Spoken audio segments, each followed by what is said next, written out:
time at the lake. No, it's just cool, and I'm a big fan, and I get I get to races and I do stuff around it, so maybe a little different than some other guys, but for me it's just exciting to continue to be here and to see some people that you don't get to see all the time. Bobby, who got the call first, you or Terry?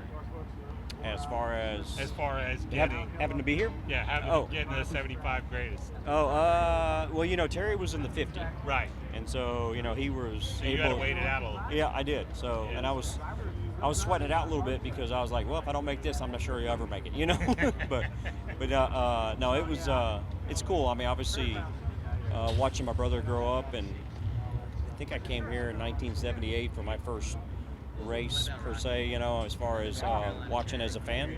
So watched him race here that weekend, and then came back the next year, and I think he won that one or the year after, 78, 79, 80.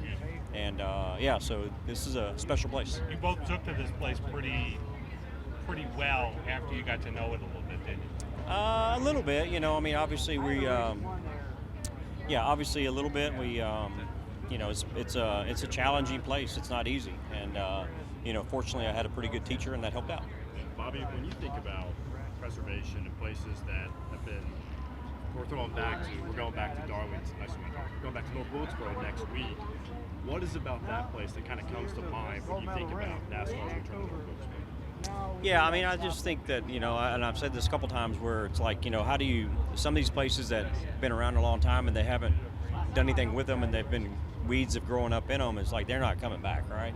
So it's just so cool that that place there at North Wilkesboro's come back, not just in our backyard, but obviously, just the history there, and I can't repeat the history of when it started off, and other than it was dirt and and obviously Junior Johnson there, but back in the mid '80s watching races there, early '90s, and being able to go there and race myself and to see that, but just the fact that that track that was built that many years ago is still able to go, and they're going to put on a heck of a race next weekend. So it's just cool to see. I can't wait to see it. When you think about moments in your career, I'm sure you've been asked about this a lot. Being a NASCAR Greatest 75 driver, I'm sure people have asked you, what's your favorite moment from your career? Is there a moment you think back that not many people know about, but it's a moment in your career really, really meant a lot to you? I don't know how to answer that. I mean, it's a lot in there, I think. I'm not sure. But, I think, as far as, me, I mean, I think when we won the championship in 2000, I kind of, I never thought I would have ever made it, and I didn't think I ever, still don't. I kind of made it, but I don't know, Right. So in 2000, I mean, winning the championship kind of solidified it, like, okay, your career, your what you did and all that, and then. Yeah, I mean, it just it comes in a little different timing and waves, whether it's a Busch Grand National Championship or a Cup Championship, and then getting inducted in the Hall of Fame kind of puts it all together in ways and places too. So yeah, I don't know. It just sometimes I gotta just wonder. It's hard to believe that I'm here. You know what I mean? It's like, dude, it didn't seem like too long ago I was racing at Caraway. Right. I was talking to your brother earlier in the week, and I kind of asked him the same question about your career, and he said what stood out to him was when your dad was on top of the box for the nationwide team, and Terry was a part of that as well. And he said just seeing how you guys navigated that, being a part of that, that's what really stood out to him. Does that shock you that that's a moment that he mentioned when thinking back on your career? No. I mean, obviously, our dad was so much a part of it, and I mean, I cherish those times and moments, and but gosh, there's so much. I mean, we did this week in and week out, and all the time, and but yeah, I mean, I can. I guess one story is I ended up in the Impel Care Center at Loudon, and Ricky Craven and I got together, and my dad was over there going to rip his head off. I was like, I can't do that in the hospital. I mean, you can, it's here, but I mean, we had some great times, and but yeah, I mean, again, a lot of defining moments throughout racing that kind of marquees your career as far as like moments that you'll never forget. Bobby, with Wilkesboro coming back, is there any other racetrack you would like to see NASCAR go back to? Well, I guess the only one, as I say, left would be Rockingham. You know what I mean? And it always had a great race and great racing there. And I don't know if that's even an option, but maybe between that and obviously the Nashville Fairgrounds are kind of getting keyed up for something like that. So I think now that we've done, when I was a part of it, it was 30 years of, or not 30, 20 years of 30 some odd races, and you can go to bed January 1st, wake up January 2nd, you'll know the schedule for the next 3 years. We just kind of did the same thing.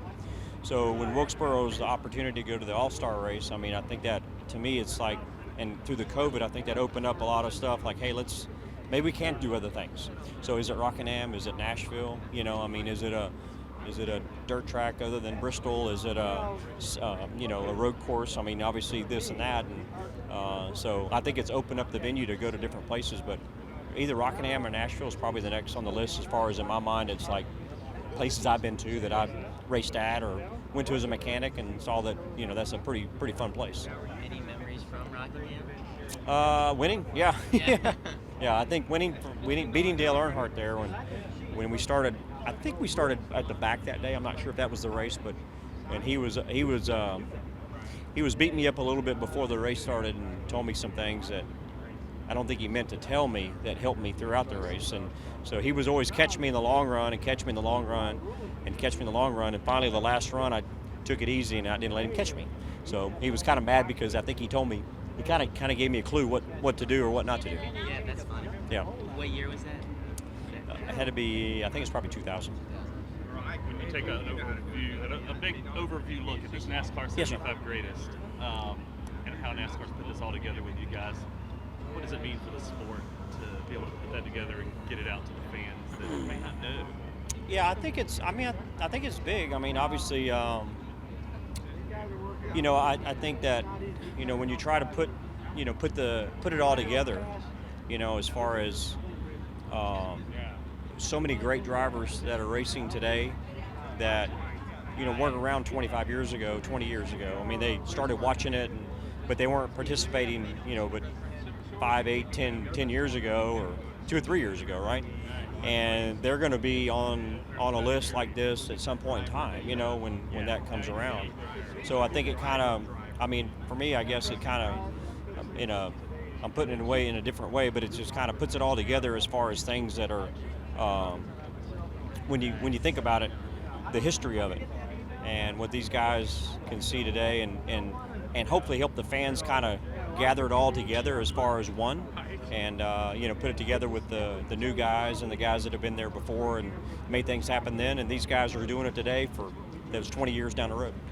In 1998, how did you look at the 50 with Terry getting on it versus how you kind of look at it this year with both of you back on it? Yeah, I mean, obviously I never, nobody thought that, after 50 is, I mean, if they would have never done another thing, you wouldn't have thought anything different. But it's kind of cool that that obviously they recognize, another group 25 years later and how cool that is. And for Terry and I both, to be on it, I would say he was a shoe-in. I was lucky. So I don't know, So I'm just glad to be a part of it. I hope they don't take my watch away. I was talking to your brother earlier, and one thing that he said to me that I thought was really funny, he was talking about how early in his career, like I asked earlier in the week, he talked